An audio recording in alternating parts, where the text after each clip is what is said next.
Je vais me mettre juste par là pour éviter d'avoir la lumière en fait en plein visage. Donc merci à tous d'être là, ça fait vraiment chaud au cœur. Je vais dans un premier temps vous raconter mon expérience. Il est important que je vous la raconte pour que ça puisse placer un petit peu les choses. Mais ce qui m'intéresse surtout dans tout ça, c'est vos questions. Donc, s'il vous plaît, n'hésitez pas. Déjà ? Ah, le problème, voilà, c'est ça. D'accord, c'est mieux comme ça ? Ouais, d'accord. Alors, je vais juste me décaler par rapport à la lumière. Donc, vous n'hésitez pas, surtout, voilà, levez la main s'il y a un problème. Moi, j'ai par principe, en fait, de me mettre dans la salle, d'embarquer la salle. Voilà, vraiment. Donc, toutes les questions, toutes les choses, n'hésitez surtout pas à les poser. Simplement, un petit mot sur ce que vous voyez, le visuel derrière. C'est une association, en fait, qu'on est en train de créer avec des expérienceurs et des gens qui cherchent, en fait, à savoir ce qui nous arrive après l'expérience de mort imminente. Parce que souvent, en fait, on ne s'inquiète pas trop de savoir ce qu'on devient. Et à savoir que le témoignage que je vais vous faire aujourd'hui, tout le monde n'est pas capable de le faire. C'est très, très, très, très, très perturbant, en fait. D'accord ? Donc on prend sur soi au départ. Et après, se déclenche quelque chose d'assez étrange, c'est qu'on prend du plaisir, justement, à partager. Et surtout, en sortie de conférence, quand on vient me dire « Merci, j'ai plus peur de la mort » ou « Vous avez enlevé des angoisses », ben moi, j'ai fait ce que j'avais à faire.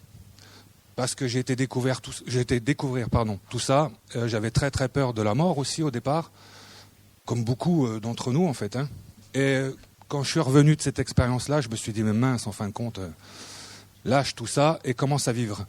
Donc souvent dans mes conférences, je ne parle pas forcément de la mort, mais plutôt de la vie en fait, parce que je suis né en 2009. Pour certains, voilà, vont me dire voilà, c'est un peu jeune, mais c'est comme ça. En fait, j'ai effacé toute ma vie avant. J'avais l'impression d'être dans la vie. Et cette expérience-là, en fait, m'a montré que j'étais complètement à côté de ce qui était vraiment l'essentiel, en fait. C'est-à-dire, on l'a déjà dit hier, le respect. Mais pas le respect forcément de tous les autres, le respect de soi. Et aujourd'hui, tout ce que je fais, c'est en fonction de ce fameux respect. Je me respecte. Tout ce que je fais, je suis en accord avec. Et je ne cherche pas à savoir si ça plaît ou si ça ne plaît pas. Je suis là, présent, aujourd'hui avec vous. C'est une incarnation que ça s'appelle. Et je ne suis pas ailleurs en ce moment. Je suis vraiment ici avec vous. Donc je vais vous démarrer ma petite histoire. Et puis après, je vous le redis, je vous le répéterai. N'hésitez surtout pas pour les questions. Donc tout a débuté, comme on vous l'a dit, en 2009. En fait, j'étais pris en fait, d'une angine, bronchite, enfin voilà, quelque chose qui n'arrivait pas à passer. Une douleur thoracique incroyable. Jamais eu ça jusque-là, en fait. Ça me coupait vraiment là, comme ça. Pour vous dire à tel point, c'est que j'avais du mal à respirer et je ne pouvais plus m'allonger. Si je m'allongeais, en fait, ça me coupait la respiration. Donc j'ai passé 4-5 jours comme ça, assis, vraiment sans pouvoir m'allonger. J'ai été chez un premier médecin. Tout d'abord, il m'a diagnostiqué une grippe intestinale. Enfin voilà, ça prenait les poumons, mais enfin bref. Donc il m'a conseillé de prendre des paracétamol et Feralgan. C'est ce que j'ai fait. C'était juste avant le week-end de Pâques. Ça, c'est pour la petite histoire. C'est-à-dire que j'ai attendu le mardi pour me rendre à l'hôpital dans un état plutôt critique puisque j'avais plus que 5% de capacité pulmonaire. Et j'avais dû dormir dans ces 5 jours, je ne sais pas, une dizaine d'heures à peine. Et quand je dis dormir, c'était plutôt tomber dans un coma de fatigue. Et pour vous dire, c'est que pendant cette période-là, ces 5-6 jours, je prenais presque 1 gramme d'Efferalgan par heure. Quand j'ai dit ça à l'hôpital, en fait, on m'a dit « mais vous êtes fou, en fait. Rien que ça aurait pu vous tuer. » Ma foi, voilà, j'étais encore là, et dans un état plutôt critique. Ce qui s'est passé, c'est que j'ai fait une péricardite et une pneumopathie. Donc, tout était rempli, le péricarde et les poumons d'un liquide, en fait, voilà, qui gênait forcément ma respiration. Donc, quand je suis arrivé à l'hôpital par mes propres moyens, en fait, c'est ma compagne de l'époque qui m'a un petit peu guidé, mais je faisais de l'eau vraiment partout, je voyais plus rien. Enfin, c'est elle qui me disait écarte-toi un petit peu de la droite parce qu'on va aller dans le fossé, ou resserre-toi un petit peu. Enfin, c'était vraiment quelque chose d'assez incroyable. Quand j'y repense, ça me fait le froid dans le dos parce que j'ai emmené ma compagne de l'époque et mes 2 enfants dans cette voiture et c'est moi qui étais au volant. Et à n'importe quel moment, en fait, j'aurais pu perdre connaissance ou quoi que ce soit. Enfin bref, c'est des choses qui sont assez particulières et c'est ce que j'aime dire aussi. Et ça, j'ai fait la réflexion juste après. C'est que quand la mort, elle arrive, on la sent arriver. Je peux mettre des mots aujourd'hui, parce que ça fait 10 ans, Et j'ai réfléchi à tout ça. Et en fait, pendant les 3 jours qui ont précédé mon intervention chirurgicale, j'étais déjà de l'autre côté, en fait. Enfin, j'étais dans un apaisement, dans quelque chose de très léger. Je voyais l'inquiétude sur les gens autour de moi, en fait. Oui, t'es dans un sale état et tout ça. Et moi, j'étais... Non, t'inquiète pas, tout va bien. Jusqu'à un moment donné où j'ai posé le pied par terre et j'ai dit, là, il faut que j'aille à l'hôpital parce que ça va pas le faire. Et effectivement, quand je suis arrivé à l'hôpital, on m'a fait des examens basiques pour comprendre un petit peu ce que j'avais. Et sur une échographie du cœur, en fait, l'interne me dit, waouh, il y a urgence d'intervenir. C'est-à-dire qu'il me montre une grosse masse noire, en fait, sur l'écran. Et il me dit, là, vous voyez, c'est votre cœur péricarde. Bon, d'accord, moi je ne suis pas spécialiste des images médicales. Et il y avait une toute petite tête d'épingle blanche qui clignotait comme ça régulièrement. Et il me dit ça, en fait c'est votre cœur.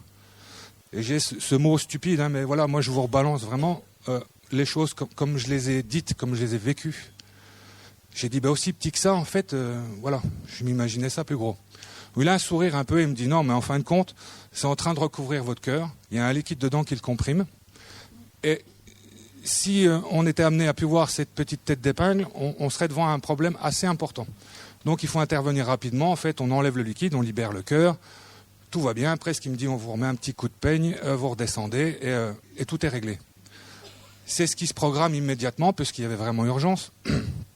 Alors il faut comprendre que même à l'hôpital, j'étais en station assise, forcément sur le lit, impossible de m'allonger. Et là, on me transfère sur la table d'opération, donc tout le monde s'affaire autour de moi, l'anesthésiste commence à se mettre sur ma gauche, à faire des perfusions, des choses, et il me dit, je vais vous placer le masque pour vous endormir, vous inquiétez pas. Enfin, tout le monde essayait de me rassurer, forcément, mais donc j'étais sur la table d'opération en luttant pour rester assis comme ça.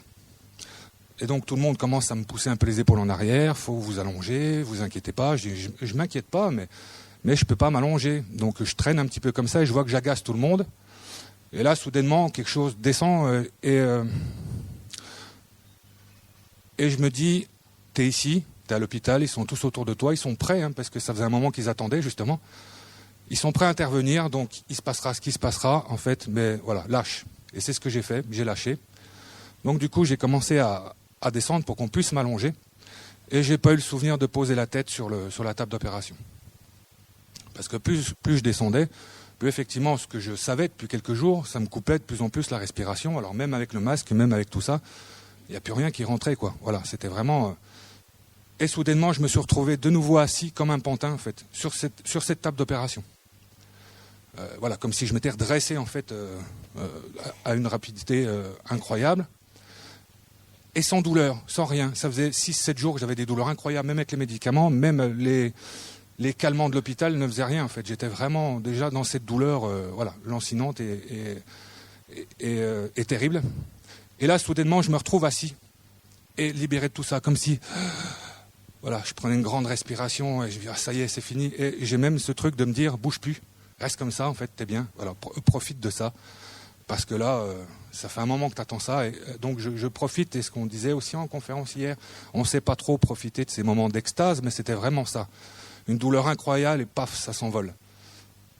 Et là, je prends quelques respirations. Enfin, ça, c'est pour vous ramener des mots, parce qu'une expérience comme ça est très difficile aussi à verbaliser. Donc, du coup, on essaye d'avoir des images le plus proches possible. Mais quand je dis prendre une respiration, à ce moment-là, j'avais déjà plus de poumons. Ils étaient encore allongés sur la table. Et j'étais déjà autre chose. Mais dans la conscience, le temps que ça arrive, voilà. Donc j'ai conscience que je suis assis sur cette table d'opération, redressé, sans douleur, sans rien, mais je profite vraiment de ça. Et soudainement, je m'aperçois de quoi? En fait, que tout est blanc autour de moi. Je ne vois plus les plafonds, les murs, même cette table d'opération. Les gens qui étaient autour de moi, je ne les vois plus, je ne les entends plus. Mais j'ai toujours cette conscience d'être là, dans l'hôpital, avec les gens autour de moi et sur cette table. Et là, qu'est-ce que je me dis? Je fais même ça, comme ça, devant moi. Je sens que j'ai des bras, que j'existe, mais je me vois pas. Et je sens le courant d'air. Vous voyez, si vous faites ça, il y a un courant d'air qui file entre vos doigts. Et ben, c'est ça qui me matérialisait, en fait. Le fait de bouger, j'arrivais à me matérialiser, mais j'arrivais pas à me voir. Et là, je me dis, ouf, tout est blanc, t'as plus de douleur, t'es bien, t'es mort. Voilà, c'est comme ça que c'est tombé. et sans peur, sans rien. Je suis un garçon qui est assez... il y a quelque chose qui se présente à moi, hop, je mets les deux pieds dedans. Puis je vois un peu ce qui se passe. Donc je n'hésite absolument pas à faire les choses. Ça, c'était avant. Aujourd'hui, je vous dis, c'est encore pire, hein, parce que c'est vraiment, je me dis, s'il y a quelque chose qui se présente à moi, c'est pour moi. Donc je croque ça à 100 à l'heure. Mais donc j'ai cette conscience-là. Je suis mort. J'avais pas forcément de culture par rapport à ça. Souvent, les gens disent, oui, je m'intéressais au tunnel. Donc j'ai pas de tunnel. Moi, c'est tout de suite l'environnement blanc.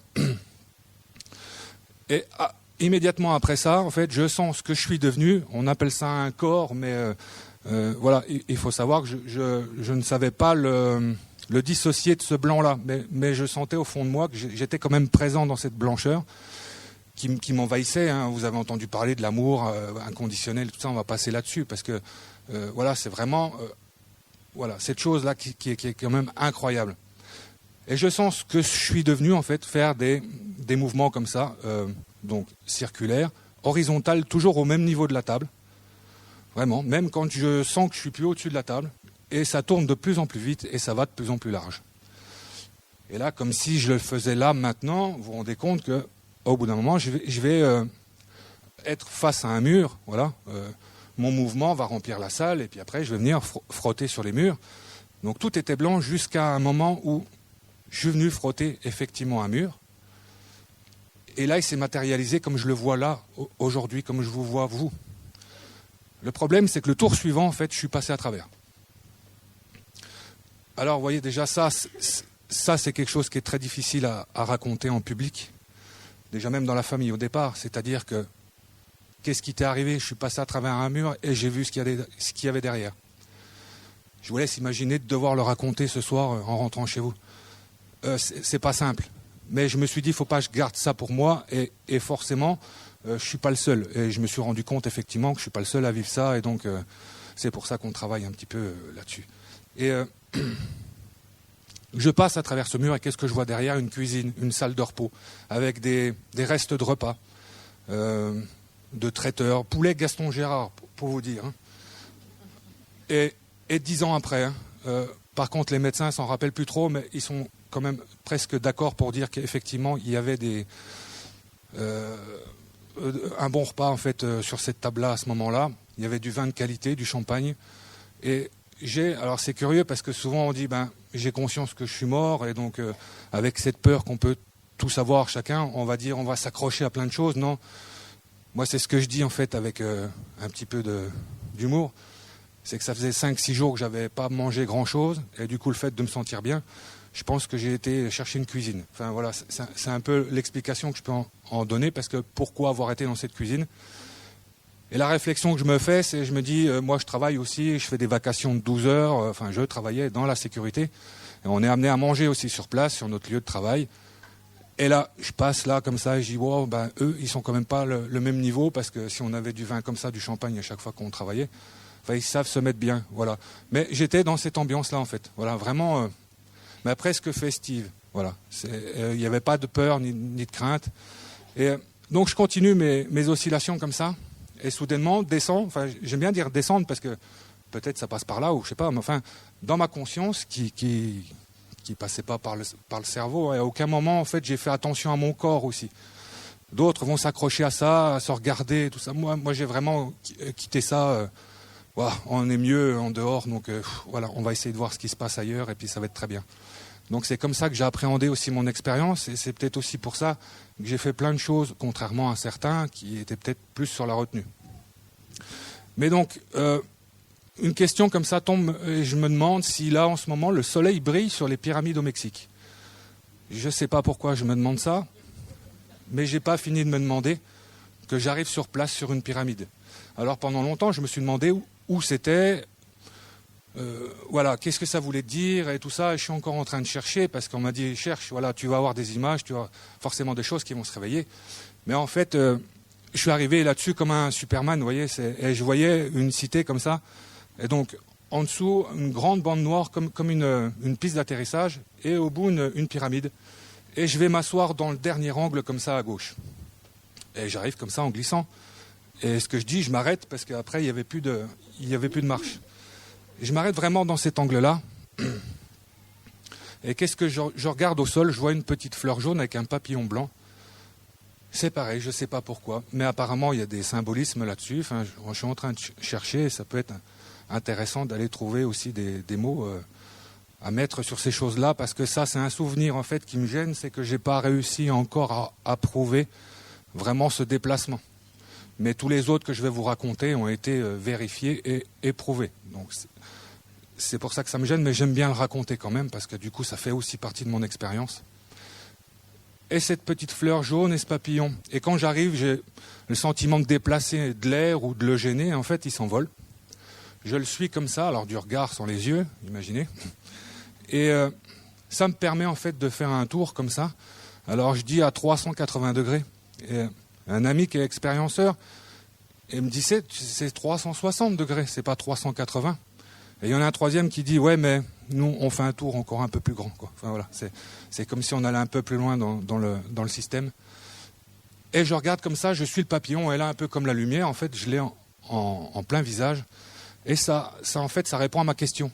Le soleil brille sur la pyramide en ce moment. Et ça me renvoie dans cette lumière-là immédiatement. J'avais plus rien à faire là-bas en fait.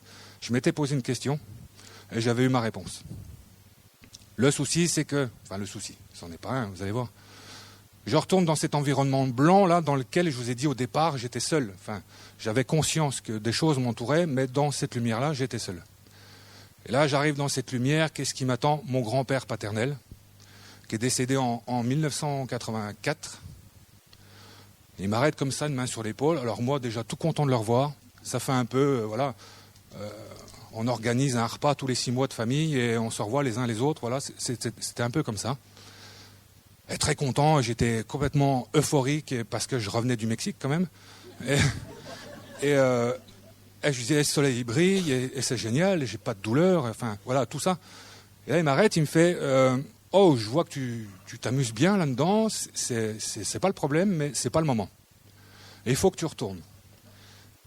Et là, tout de suite, je lui dis, tu retournes rien du tout, en fait. Moi, quand il me parle de ça, ça me rappelle effectivement les douleurs, les choses, mais ça passe vraiment très rapidement. J'ai dit, il est hors de question que non, moi, je reste ici. Je retourne pas de l'autre côté. Et donc, il insiste là-dessus. Et qu'est-ce qui se passe, en fait, dans cette lumière blanche? Il va se matérialiser autre chose. J'appelle ça comme un conseil. Alors, en parlant, tout ça, ça fait un peu jugement dernier. Mais bon, vous allez voir que celui-là est différent. C'est-à-dire que c'est une grande attablée comme ça. Moi, j'étais placé donc de ce côté de la table, mon grand-père sur la gauche. Et en tant que guide, pas supérieur, pas quoi que ce soit, en fait, ce qu'il faut comprendre de l'autre côté, on est accueilli, ça c'est ma compréhension, par des gens comme ça, notre famille, et ils sont là pourquoi?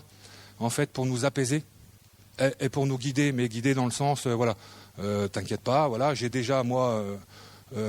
découvert ce qui se passe et donc vas-y sans crainte en fait, voilà, je suis là vraiment pour... Ce qui est important, c'est d'aller aussi dans cette expérience de mort, et là je parle de celle définitive, dans un apaisement total en fait. Il faut vraiment prendre ça comme quelque chose qui est presque nécessaire, enfin, c'est comme ça moi que je le comprends aujourd'hui, et j'ai donc une vision, vous l'imaginerez, assez différente du deuil aujourd'hui. Voilà, certaines cultures prennent ça pour une joie, une fête. Je suis presque d'accord avec eux. Voilà. Parce que la souffrance, en fait, quand les gens parlent de paradis et d'enfer, l'enfer, je crois que j'y suis depuis 47 ans. Et le paradis, j'y étais un petit peu. Voilà, c'est comme ça que moi je ramène ça. Et c'est un petit peu, une délivrance. Voilà, c'est vraiment ça que je comprends. Et donc, du coup, en face, sur cette table, qui je retrouve, alors là c'est décuplé, parce que le grand-père j'étais content, mais je revois une grand-mère, une tante, enfin voilà, tous des gens de ma famille, donc de sang, et des gens avec qui j'ai eu des contacts aussi très liés avec le cœur, enfin voilà, ça peut être un voisin, ça peut être toutes des choses comme ça en fait, c'est des gens avec qui j'ai vécu des choses qui ont été fortes et dans l'émotion en fait. Et on se retrouve tous comme ça, voilà, super. Par contre moi, on me pose un livre. C'est comme ça que je ramène ça devant le nez et on me dit voilà, tu vas regarder ça et puis après on te reposera des questions. Dans le sens, il faut que tu partes et voilà. Alors je tourne les pages. Ah oui, ça me concernait effectivement. Donc de ma naissance, 1972, à ces fameux 2009. Et chaque page, qu'est-ce que j'ai pu y voir, parce que c'est pas lire, mais ça se matérialise comme ça, en tout cas de ce que je ramène. Chaque millième de seconde de votre vie, toutes les décisions que vous avez pu prendre, elles sont notées là sur une page. Ce que je dis souvent, c'est voilà, je vais tourner donc ma naissance, tout ça. Enfin, il y a des choses qui sont pas forcément marquantes, et donc voilà, on va tourner rapidement là-dessus. La première dent que j'ai pu perdre enfant, la peur que j'ai eue de perdre cette dent, enfin voilà, toutes ces choses-là en fait apparaissent comme ça. Et là, soudain, ça s'arrête en fait sur, j'ai l'âge de 17 ans. Alors ce que j'explique, je suis dans un quartier populaire, pas très, voilà. On a plus tendance à faire le foin que de rester dans le cadre. Et je suis en bas comme ça et je vois un vélo qui traîne dans le quartier, je le prends. Je vais m'amuser un peu avec, 3-4 heures, et je l'abandonne dans le quartier suivant, voilà. Juste comme ça, parce que j'avais eu envie de le faire. Et je me retrouve donc devant cette chose-là, et cette page-là, elle ne tourne pas en fait. Hein, voilà, je reste bien dessus. Et qu'est-ce que je suis amené à voir en fait? Donc, ça fait comme des traits, très lumineux. On appelle ça le chemin, mais voilà. On m'a montré ce que j'ai fait, ça fait un trait. On m'a montré ce que j'aurais dû faire, ça fait un autre trait. Et on m'a montré aussi les conséquences, mais alors très très très loin, de ce que j'ai fait. C'est-à-dire que, alors c'est pareil, c'est du roman, mais c'est juste pour vous expliquer un petit peu le cheminement de tout ça. Et après, vous pouvez transposer sur tout ce que vous êtes amené à faire ou pas faire. C'est-à-dire que ce vélo-là appartenait à une femme qui vivait seule avec des enfants, qui était en difficulté. Pourquoi elle est en vélo plus qu'en voiture? Je vous laisse imaginer, manque d'argent probablement, enfin dans un quartier pas simple. C'était quelqu'un avec les enfants qui était habituellement en retard au travail. Le fait que ce jour-là, je lui vole son vélo, elle se retrouve au chômage. Et en fait, on me montre cette femme en fait souffrir, c'est-à-dire la souffrance qu'elle a eue par rapport à ce vol de vélo, par rapport à ce chômage, par rapport à ces difficultés qui vont arriver derrière. Toutes ces souffrances-là, je les vois, elles sont marquées sur la feuille. Et le truc le plus terrible, c'est que ce n'est pas les siennes, je ne suis pas en train de les observer, ça devient les miennes. Et là, je souffre en fait pour elle, à sa place. C'est ce que je dis. Je comprends maintenant quand on dit si je te marche sur le pied, c'est à moi que je fais mal. C'est un peu comme ça que je comprends la vie aujourd'hui maintenant. Et c'est en ça aussi qu'on change un petit peu tous quand on a fait cette expérience-là. Pas pour essayer d'expier ou parce que souvent les gens me disent oui, mais alors aujourd'hui vous essayez de rattraper un petit peu tout. Non, j'assume tout ce que j'ai été avant. Mais maintenant, aujourd'hui, j'avance avec quelque chose de nouveau dans la tête et j'essaye de faire du mieux possible. Et du mieux possible parce que c'est toujours pareil. Je ne suis plus qu'une énergie comme j'étais de l'autre côté, avec une connaissance incroyable, avec une compassion incroyable. Non, je suis redevenu un être humain avec ses limites, avec ses... Voilà, donc on essaye aussi de garder cette ouverture-là le plus possible pour être en interaction en fait, avec ce qu'on est vraiment au fond de soi et tous les uns les autres. Et je vois toutes ces souffrances-là. Et soudain, je me dis, mais t'es pas descendu sur Terre pour faire ça, pour voler un vélo, pour emmerder cette dame-là qui avait déjà assez. Elle n'avait pas besoin de toi pour rajouter encore quelque chose. Donc j'ai un sentiment de malaise. Et en fait, ce qui se passe, donc, c'est ce qu'on peut appeler le jugement. Là, je suis en train de me juger. Et les gens comparent ça au jugement dernier. C'est pour ça que je vous parle de ça. C'est qu'ils ont l'impression que les gens qui étaient en face de moi, donc toute cette famille, tout ça, allaient être d'accord avec ça, en disant « Bah oui, t'as vu ce que t'as fait, c'est pas bien. Et c'était pas ça qu'il fallait faire, et c'est pas si... » Et bien au contraire. En fait, tous les gens qui étaient autour de moi, même mon grand-père, m'ont dit « Mais t'es pas bien. Si, c'est bien ce que t'as fait. C'est ce que t'as voulu faire. » Et il a fallu que je dise « Non, il fallait faire autrement. » Et voyez un peu la différence entre se juger soi-même et être jugé par les autres. Et ça peut être important parce que moi, c'est le choc que j'ai reçu le plus violent, c'est celui-là. C'est être contraint de me juger moi. Parce que si vous me jugez, vous avez un avis sur moi, ok, je vais le prendre. Et puis je peux très bien facilement dire, ils pensent ça parce qu'ils ont mal mangé à midi ou ils n'ont pas trouvé de place pour se garer. Et c'est pas complètement à moi qui parle, mais voilà. Alors que si c'est moi qui dis, t'as été un imbécile, je le sais. Et là, je le prends en pleine poire. Et qu'est-ce qu'il a fallu faire suite à ça? Assumer ça. Vraiment. Je me suis dit, ok, tu tu as été mauvais là-dessus, alors assume. Essaye pas de t'excuser ou quoi que ce soit, assume le fait d'avoir été quelqu'un de pas forcément bon. Et la prochaine fois, quand tu vois un vélo, tu le touches pas. Parce que tu dois pas le toucher et tu sais que voilà. Donc c'est aussi un petit peu l'expérience. Et on est tous là, plus ou moins aussi, à venir vivre ces expériences-là. Alors maintenant, ça peut être moche ou agréable, peu importe. Mais on a besoin de ça. C'est ce que je dis souvent. À un enfant, vous allez lui dire, touche pas le four, c'est chaud, tu vas te brûler 50 fois, 100 fois, 200 fois. Il va toucher le four, il va se brûler, donc il va faire l'expérience. On va trouver toutes les excuses. On te l'a déjà dit, t'aurais pas dû, voilà. Mais jusqu'après, il touchera plus le four. Et 2, c'est lui qui vous dira attention, c'est chaud et ça brûle. Donc c'est important de comprendre ça aussi. Il faut pas non plus toujours se dire mince, j'ai pas fait, alors j'ai pas fait parce que j'avais pas envie de faire. Ce qui est important, c'est de réfléchir là-dessus et dire bon ok, et maintenant si ça se représente, comme ça m'a perturbé, je vais essayer de faire autrement. Voilà. Et je dis bien essayer parce que du coup ça marche peut-être pas à chaque fois comme ça. Donc pour vous finir cette histoire de livre, hop, je tournais pas, je m'aperçois que j'ai une fille. Et à ce moment-là, j'avais complètement occulté tout ça. Et je vois, alors j'étais quelqu'un beaucoup dans le travail, dans la société, il fallait de l'argent, j'avais l'impression qu'on existait par rapport à ça. Et là, pareil, encore une claque. T'as un enfant et il est là que pour ça? Non, il n'est pas là pour ça. Alors, soudainement, je me dis, tiens, il est en train de me dire qu'il faut que je retourne. Je peux peut-être faire différent. Bon, je continue à tourner, je m'aperçois que j'ai un fils. Enfin, voilà.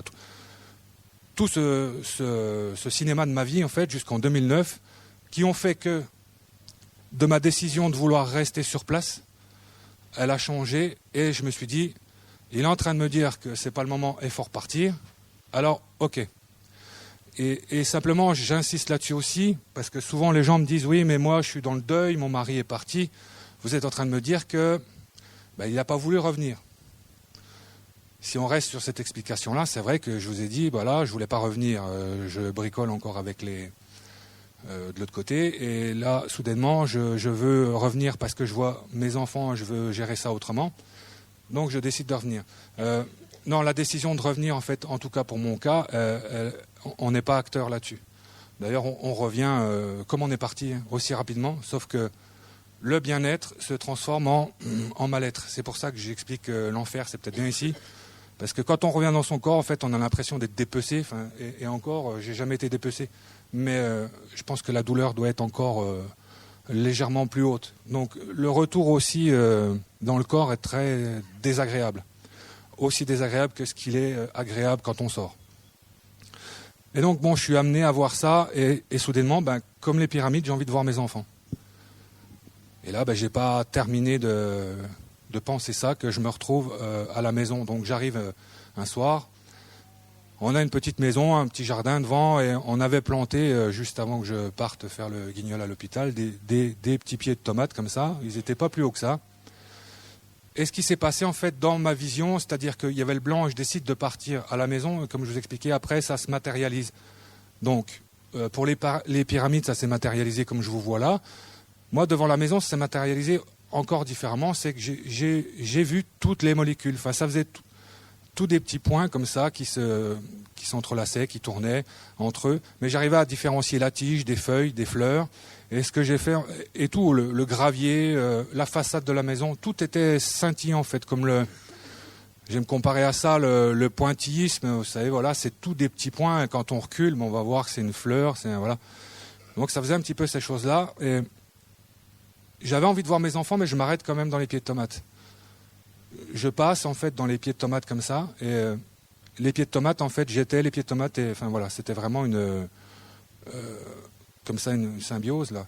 Et je les ai vus grandir, je les ai vus donner de beaux fruits, et soudainement, en fait, je me dis, ok, t'inquiète pas pour les pieds de tomates, ça va aller. Ils vont donner de bons fruits. Donc c'est juste pour vous dire aussi que de l'autre côté, on va focaliser notre intérêt sur des choses qui sont peut-être pas forcément... je venais voir mes enfants, mais j'ai quand même essayé de vérifier si les pieds de tomates allaient donner des tomates, quoi. Il y avait peut-être autre chose à faire, de plus urgent ou quoi, mais voilà, je passe comme ça, et du coup je rentre à la maison, et là par contre ça se matérialise comme là je vous vois. À tabler, il y avait mon ex-compagne, le téléphone sur la table, et les 2 enfants, donc dans un état d'angoisse, de stress. Ils étaient petits, mais quand je suis arrivé, et ça je l'ai su après, il y a eu un orage et une coupure de courant électrique, et donc ils se sont retrouvés dans le noir. Il y a des enfants, le noir, l'orage, enfin bon, ça aide pas à se détendre. Et en fait, tout le monde était très très stressé. Mon ex-compagne recevait un coup de fil à peu près toutes les demi-heures, en lui disant il est encore vivant. Voilà, à tout à l'heure. Il est encore vivant. À tout à l'heure. Voilà, ça s'est vraiment passé comme ça. Et donc, moi j'arrive, je me place debout dans la cuisine comme ça, donc je vois tout le monde inquiet.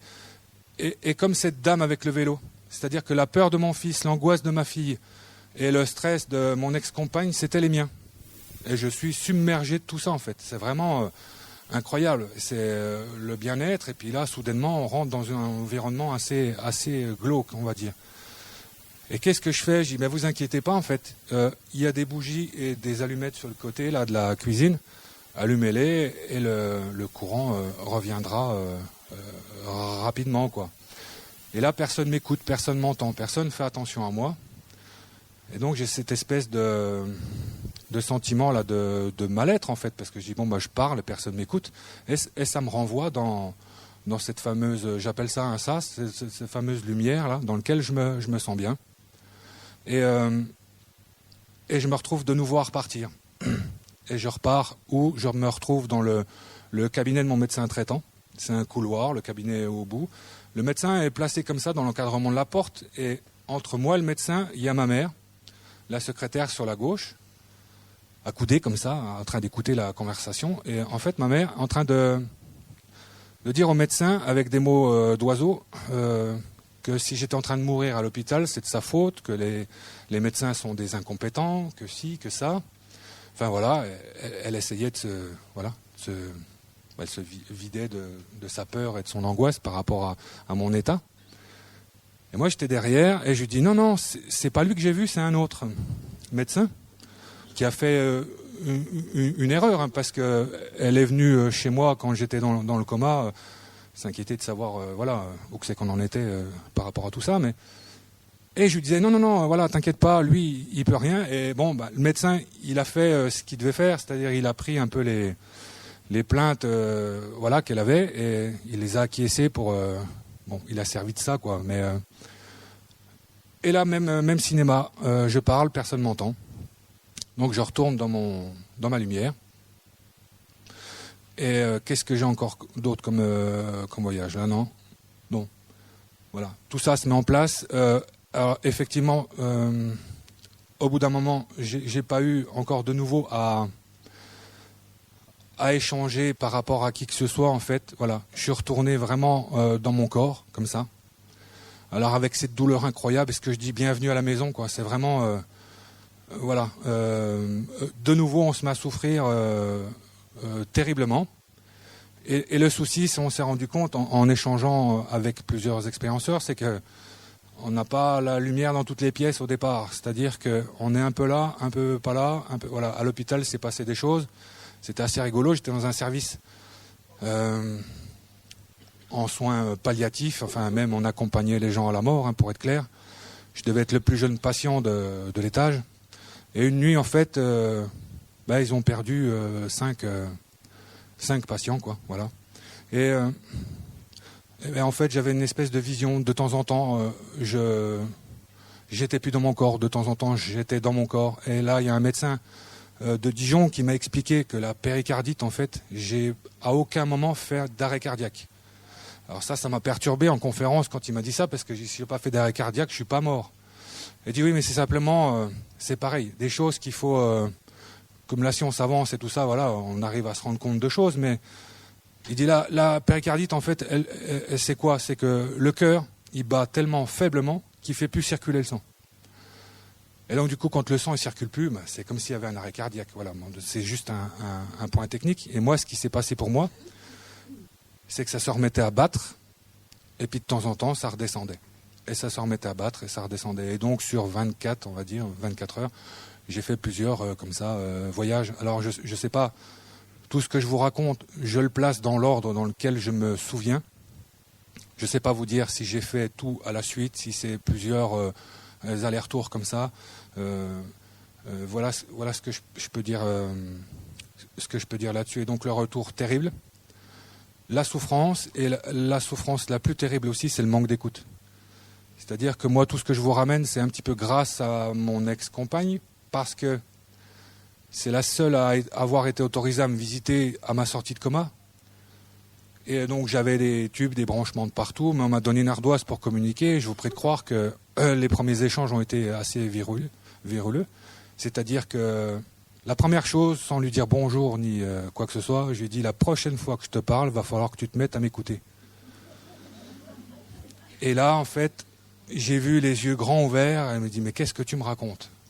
Donc je lui explique mon histoire de bougies, d'allumettes, et je lui dis je suis venu l'autre soir avec l'orage, je t'ai dit où étaient les bougies, les allumettes, et rien, personne m'écoute, même pas les enfants, rien, enfin faut que ça change. Voilà, j'avais envie déjà que ça change, mais voilà, c'était comme ça. Et derrière ça, enfin c'était la première, j'ai dit tu diras à ma mère que c'est pas le docteur qu'elle a été embrouillé, qui est la faute de tout ça, puisque tu le sais très bien, c'est pas lui que j'ai été voir. Et là, pareil, elle me dit, mais de quoi tu me parles? Je lui dis, tu appelles ma mère et tu lui dis voilà, qu'elle arrête avec le médecin, il faut qu'elle le laisse tranquille. Alors, c'est ce qu'elle a fait. Et le problème, c'est que ça a créé une peur terrible chez ma mère. Mon médecin, quand il me croise, il baisse les yeux et il me dit, tu me parles pas de ça, je ne veux pas entendre ce que tu as à me dire. J'ai écrit, j'ai répondu à des témoignages pour une association Yans, je ne sais pas si vous connaissez, qui est vraiment dans tout ça. Et quand j'écrivais, justement, j'ai recontacté le médecin. J'ai dit, écoute, c'est un souvenir que j'ai. Confirme-le ou infirme-le, mais me dis pas, je ne veux pas entendre parler de ça.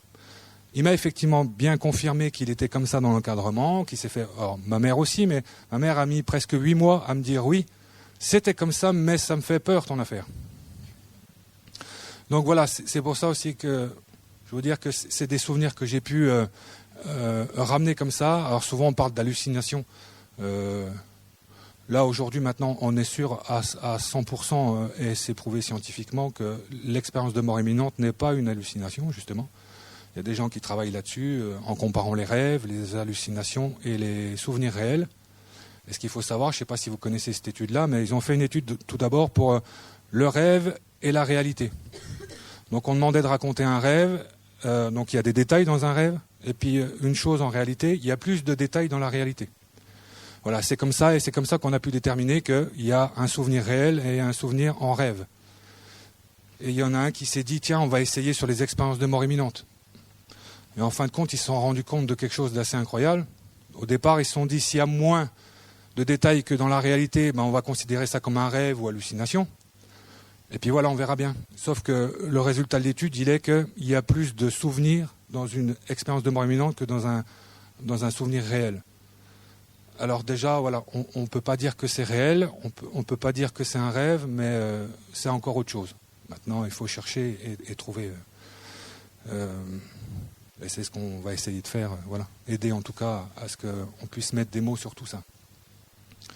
Donc voilà, le retour, arrivé, très difficile. Voilà, le manque d'écoute aussi de l'encadrement soignant en fait.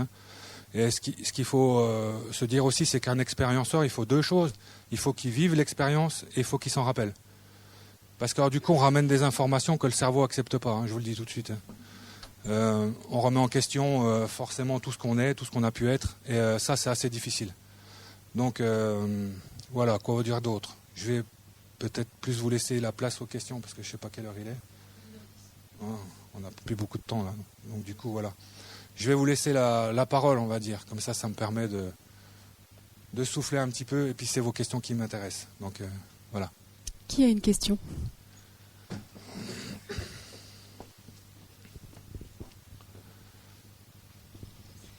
Bonjour. Je voulais savoir combien de temps a duré tout ce voyage. Alors, Si souvent on nous demande, et moi pour moi je réponds parce que c'est ce que j'ai intégré, c'est que le temps de l'autre côté n'existe pas. Et si je me mettais à essayer de mettre un temps sur tout ce que j'ai fait, voilà, ça peut être d'une longueur incroyable. Alors j'ai l'impression que même si c'est un millième de seconde, en fait on peut être amené à vivre beaucoup de choses. Parce que du coup, ça arrive vraiment à une vitesse incroyable. C'est ça d'ailleurs qui met un petit peu ce côté léger en fait dans tout ça. Quand on dit on peut regarder à tous les endroits en même temps, mais dans la pièce, mais aussi dans l'environnement dans lequel on est, et on peut aller encore beaucoup plus loin. Donc le temps, en fait, on ne le perçoit pas comme on va le percevoir aujourd'hui, là, ici, et j'ai tendance à dire, et je me trompe peut-être, que de l'autre côté, le temps n'existe pas. C'est-à-dire, on va vous parler de l'éternité ou quoi que ce soit, où souvent il y a des contacts avec des défunts. Oui, mais ça fait 10 ans qu'il est mort et on contacte seulement maintenant, mais pour lui, 10 ans, 20 ans, c'est rien. Enfin, voilà, c'est vraiment ça qu'il faut comprendre. C'est de l'autre côté, ce temps-là n'existe pas. Ça répond à votre question. Enfin, pour moi en tout cas, de ce que j'en ai compris.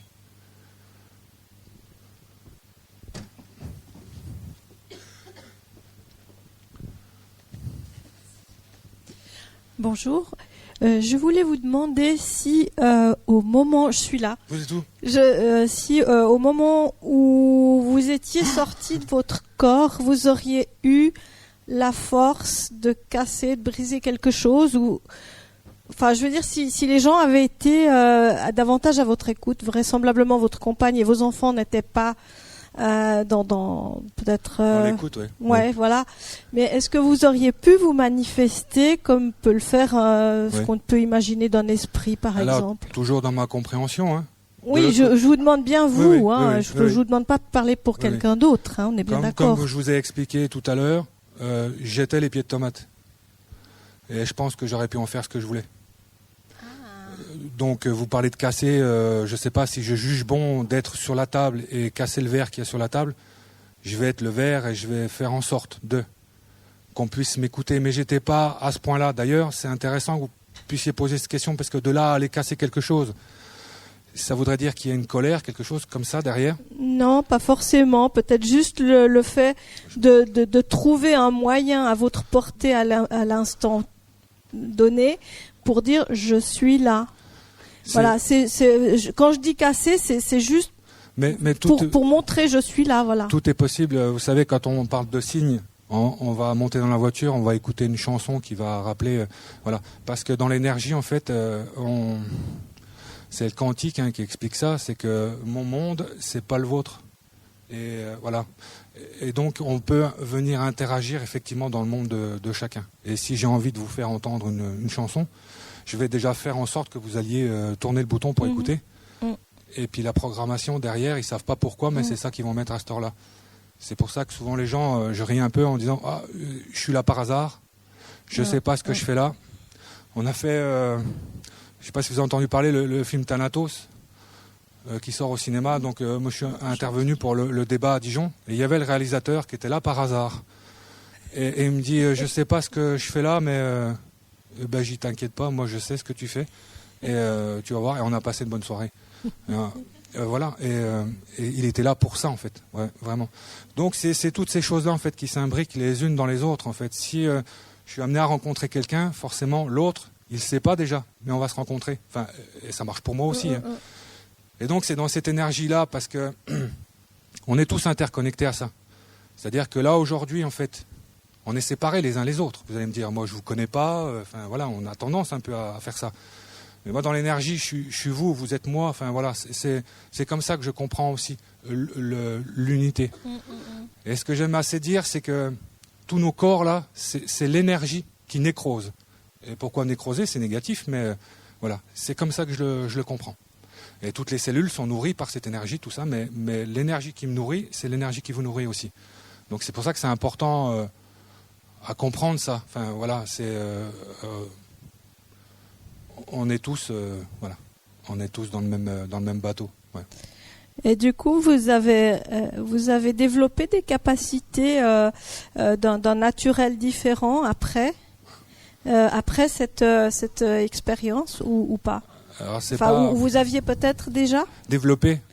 Ouais, développer, c'est pas le mot, mais non, pas développer, mais comment dire? Peut-être est-ce qu'il y a des choses qui se sont révélées en vous, qui vous permettaient peut-être d'accéder à quelque chose de l'ordre de la médiumnité, ou voilà, des choses comme ça. Beaucoup et beaucoup trop, et c'est ça qui est un petit peu compliqué à gérer. C'est-à-dire que hier en conférence, c'était intéressant, on a été dire qu'on était tous capables d'être médiums, par exemple. Souvent, on va l'entendre dire et les gens vont dire ben non, moi, j'ai rien, j'ai ci, j'ai ça, enfin voilà. Et l'expérience de mort imminente, qu'est-ce qu'elle a fait chez moi? Elle m'a ouvert les yeux sur des choses qui sont arrivées et, comme on dit, on a laissé le pied dans la porte et ça continue à arriver. Alors après, c'est à nous soit de l'accepter et d'ouvrir un peu plus, ou soit de refermer comme tout à chacun en fait. Et effectivement, il y a plein de choses. Par exemple, je fais du magnétisme aujourd'hui. Et il y a 10 ans, il ne fallait pas me parler de magnétiseurs. C'était des voleurs, des escrocs. Alors il y en a, hein, comme partout, mais voilà, j'ai cette espèce de, comment on dit, compréhension de l'énergie. Je comprends que j'arrive à canaliser et renvoyer. Et en plus, chez l'autre, c'est reçu et c'est efficace. Et c'est ce que je dis souvent quand je fais un soin. Je dis, je veux des nouvelles de vous 3-4 jours après. Et selon ce que vous allez me dire, je continue ou j'arrête. Et pour l'instant, je continue. Donc voilà, c'est un petit peu dans cette optique-là que moi je travaille là-dedans, mais c'est une remise en question très forte. Moi, quand on m'a dit, il faut que tu ailles faire des soins, j'ai dit, t'es tout ce que tu veux, mais pas ça. Ça, c'est vraiment, voilà. Donc après, il y a des choses médiums qui arrivent. Voilà. Alors les gens, ah, mais non, je suis pas médium, il y a plein de choses en fait. Il y a une ouverture, une compréhension. Et c'est ce qui a été dit juste avant mon passage, quoi. Quand on met le doigt là-dessus. Mais c'est juste magique. Alors du coup, on essaye de transmettre ça. Et il ne faut impérativement pas garder ça pour soi, en tout cas. Donc c'est pour ça que voilà, je trimballe partout pour essayer de parler et d'apaiser. Mais oui, il y a plein de choses qui se passent. 100% des expérienceurs ont des capacités, mais comme les autres, mais qui se sont révélées en fait. Et après, certains ont du mal. J'ai un ami, il fait j'ai essayé le soin, mais je ne suis pas à l'aise là-dedans. Par contre, il fait des tambours. Et quand vous faites sonner un de ces tambours, je vous prie de croire que vous avez les étincelles derrière les oreilles. Et je lui dis, mais voilà, mais le son, c'est aussi quelque chose. Il y a le soin par le son. Tu crois et voilà. C'est un jour par hasard, il y avait un pot, donc c'est un rassemblement. Il y avait 60 nations, je crois, indiennes. Et lui, il était à brancher les câbles, un truc. Et un chef qui arrive, il dit, pour le pot, donc c'est un gros tambour, ils sont une vingtaine dessus à taper. Et quand il commence la cérémonie, il ne faut pas l'arrêter. Et il dit, il n'y a qu'un tambour, moi je ne fais pas la cérémonie, parce que s'il y a un problème avec le tambour, on va être obligé de l'arrêter en cours et ça ne va pas. Et lui, il sort de ses câbles, et il dit, moi je vais en faire un. Et il est rentré chez lui, il dit, comment je vais faire? Il ne savait même pas comment il fallait faire un tambour, il ne savait pas ci, il ne savait pas ça. Pour preuve, c'est qu'il en a fait un. Alors ça a été compliqué pour lui, dans sa tête, mais il a lâché vraiment tout ça. Et ils sont rentrés avec le tambour qu'il a fait, quoi. Parce que quand ils l'ont sonné, en fait, ils ont voilà. Donc c'est toutes des choses comme ça qui sont assez rigolotes. Moi, j'aime bien, je prends la vie comme ça. Donc voilà, je pense que ça répond à votre question. Maintenant, il faut que je suive le micro parce que j'ai eu du mal à vous retrouver. Ah ouais. Qui d'autre? Là-bas au fond. Là-bas, au-dessus. Non? Qui? Allez, levez-vous. Là-bas au fond, tiens. Là-bas au fond? Criez, Allez, criez. au fond.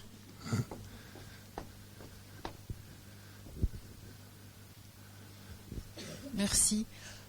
J'ai pas bien compris pourquoi à un moment donné vous avez dit on va passer sur la grande lumière et l'amour absolu, parce que moi j'ai le sentiment que c'est plutôt le but ultime. Alors pourquoi j'ai passé là-dessus? Parce que je pense que dans cette salle, si vous êtes là, vous connaissez déjà ces discours de lumière, de bien-être et de choses comme ça. Moi, ce qui me semble important, c'est de vous raconter ce que j'ai vécu dans tout ça. Et après ça, essayer de répondre aux questions au maximum. Si vous voulez une expérience de mort imminente, vous pourrez en écouter 50, 60, 70, 200, 2000. Il y a toujours ce côté, alors soit le tunnel, je vous ai dit moi directement dans la lumière blanche, mais ce que je veux pas, c'est développer tout ce processus-là. Ce que je veux vraiment moi développer, c'est ce que j'ai vécu moi particulièrement dans cette expérience, qui va être différente justement, parce qu'on est tous à vivre des choses différentes. Moi, c'est ce côté-là. Et dans cette différence-là, on s'aperçoit qu'on raconte quand même un peu la même chose. En tout cas, on revient avec ce sentiment-là. Oui, que la lumière elle est importante dans tout ça, parce que j'ai compris qu'on était cette lumière. Voilà, si ça permet de le dire si quelqu'un dans la salle ne l'avait pas compris aujourd'hui, mais dans le sens, quand je dis cette énergie-là, cette lumière, nous sommes cette lumière.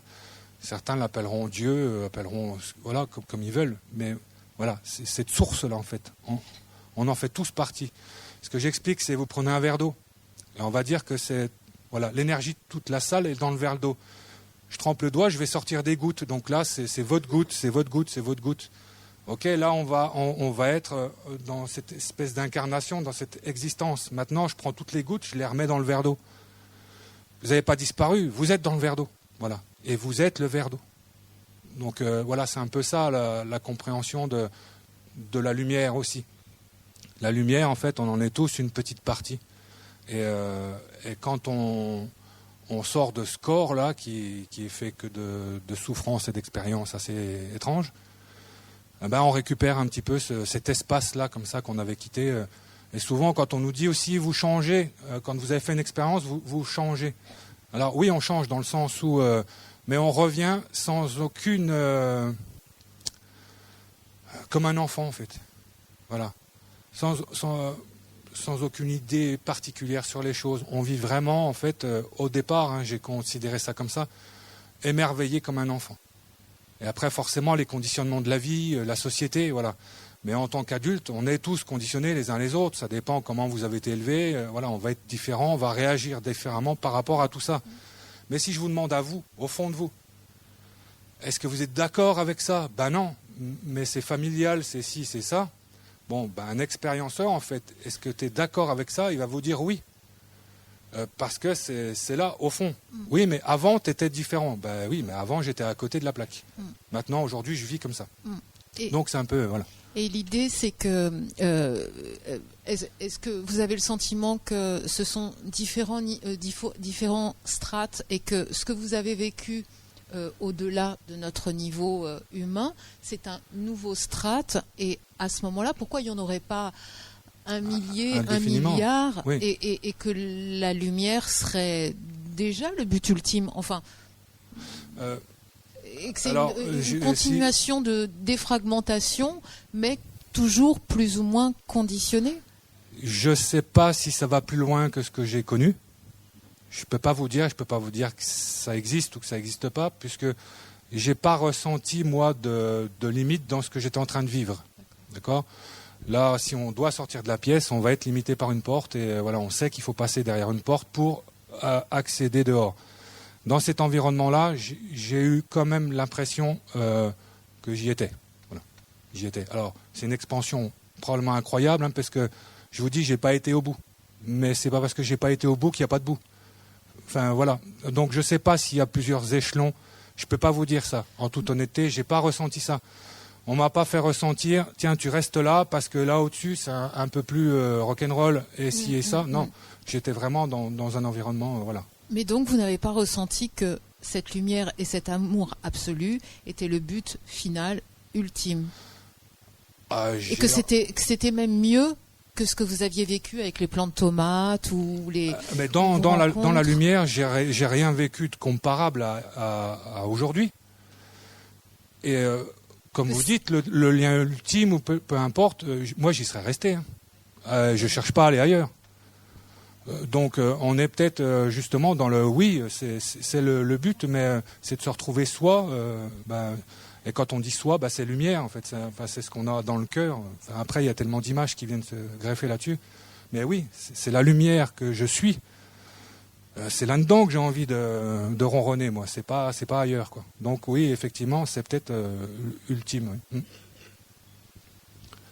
En fait, je voulais vous poser la question en ce qui concerne le moment où on vous a montré les lignes et au moment où on vous a montré les lignes, le fait que vous ayez volé le vélo, oui. Et en fait, vous a montré que ce que vous avez fait... c'est pas bien. C'est pas on m'a montré, c'est moi. Hein, je me suis rendu compte tout seul. La déduction. Oui. Je me suis rendu compte tout seul que c'était pas bien. On m'a simplement montré, ce livre, il vous montre tout ce que vous avez fait. Oui. Et il vous montre tout ce que vous auriez dû faire. Oui. Mais tout ce que vous auriez dû faire, si vous l'avez fait... C'est pour ça que je vous dis, des fois, ça passe. Parce que si je fais tomber un papier par terre, par exemple, et que je me baisse pour le ramasser, et que je le mets à la poubelle, on va dire que globalement, c'est ce qu'il faut faire. Oui. Donc, en admettant sur ce souvenir-là, et je vous dis, c'est chaque millième de seconde de votre vie, sur ce souvenir-là, quand je suis de l'autre côté, on passe. Hein. Enfin, Oui, voilà. mais le fait d'être dans cet endroit où normalement où on se sent bien, là en fait quelque part c'est porter un jugement. Mais il faut, c'est nécessaire. Oui, mais ça met, je sais pas si une entité met la ou quoi que ce pression. soit, la personne mal à l'aise. C'est un peu le but en fait. C'est comme je vous disais, il faut, de ce que j'ai compris, il faut assumer ce qu'on est. À Oui, partir du moment que c'est que j'assume, tout va bien. Et effectivement, si vous arrivez, je vous le souhaite pas, mais s'il y a des bouquins hauts comme ça du sol, Oui. là vous allez vous dire, il y a de la lecture quoi. On va avoir des soucis. Puis il y en a, ils vont peut-être arriver, il y aura que 2 feuillets et ça sera réglé quoi. Voilà. Mais C'est un peu comme ça que je comprends. Moi, l'épaisseur de mes livres, elle a été juste parce que il y avait besoin de me montrer un petit peu tout ça. Mais tout ce que j'ai fait de bien, par contre, on ne s'est pas attardé là-dessus. Oui, mais en fait, quelque part, c'est porter un jugement. Mais c'est nécessaire parce que, comme on parlait de cette lumière-là, alors on repart sur le verre. On repart sur le verre, on est tous dans ce verre-là, d'accord? Donc, c'est de l'eau. En admettant, il y a quelqu'un qui rentre là, et puis c'est du savon. Vous allez accepter en fait qu'on vienne mélanger du savon dans notre eau là? Donc, moi, dans ma compréhension, c'est que le savon, en fait, il va falloir qu'il se nettoie un petit peu pour venir barboter avec les autres. Et c'est un peu ça. La lumière, en fait, va laisser entrer que ce qui est sain, j'aime pas ce mot-là, mais propre, en tout cas, qui, même s'il a été mauvais, en est conscient et l'accepte. Oui, Et- non, mais on fait tous des erreurs dans la vie. Ah ben, on est là pour ça. Effectivement, mais quelque part, On est là pour ça, c'est l'expérience de la vie, en fait. oui, c'est Et l'expérience de la vie, mais Et c'est votre lumière qui vient chercher ça. C'est ce que j'expliquais en fait. Tout est écrit pareil sur ces livres. Alors les gens n'aiment pas entendre ça. Non, moi ma vie je la maîtrise, je sais où je vais. Non, rien du tout. Tout est écrit. Et c'est vous qui l'avez décidé avant de venir. Et ces histoires de lignes, effectivement. Alors là, aujourd'hui vous êtes une femme. Ok. Mais si on pouvait avoir votre livre. Dans votre livre, ça serait c'est une femme, elle est mariée, elle a 3 enfants. Ça c'est votre livre de vie que vous avez décidé. Et maintenant, on va regarder ce que vous êtes. Alors oui, je suis une femme, je ne suis pas marié et je n'ai pas d'enfant. Et du coup, il y a eu quand même quelque chose qui s'est passé que, voilà, à chaque occasion que vous avez eu de vous marier, votre libre arbitre vous a dit, ben non, moi j'ai pas envie, alors je me suis écarté de ce que je devais faire. Ou à l'inverse, hein, si c'était dit que vous deviez vivre votre vie seul, sans enfant, et que vous avez 5 enfants et 3 divorces. Eh ben, c'est là aussi qu'il faut réfléchir. Pourquoi j'ai divorcé 3 fois? Ben, peut-être parce que je ne dois pas me marier. Peut-être parce que si. Peut-être pas que voilà. Ça, c'est toujours aussi ma compréhension de la vie. Mais on voit ça après défiler. Mais le problème, c'est que si vous, avant d'incarner, vous avez décidé d'être une femme, avoir 3 enfants, à votre mort, ça serait bien que vous ayez eu au moins 3 enfants. Je ne sais pas si c'est bien clair ce que je viens de dire, mais oui. Alors, il est 2h30. Vous avez 3 enfants, c'est ça? Non. Il est 2h30. Vous auriez dû. On va devoir s'arrêter là. En revanche, le débat va pouvoir être continué avec Frédéric Oui. dans le hall d'entrée, Sans micro, plus à calme. l'entrée du forum. Il y a des tables jaunes. Vous pouvez le retrouver dans 5 minutes dès qu'il aura bu un verre d'eau. Ouais, 5-6 minutes. Voilà, Fumer 5-6 minutes, ouais. fumer une clope. Hein, Ouais, voilà. voilà. Merci.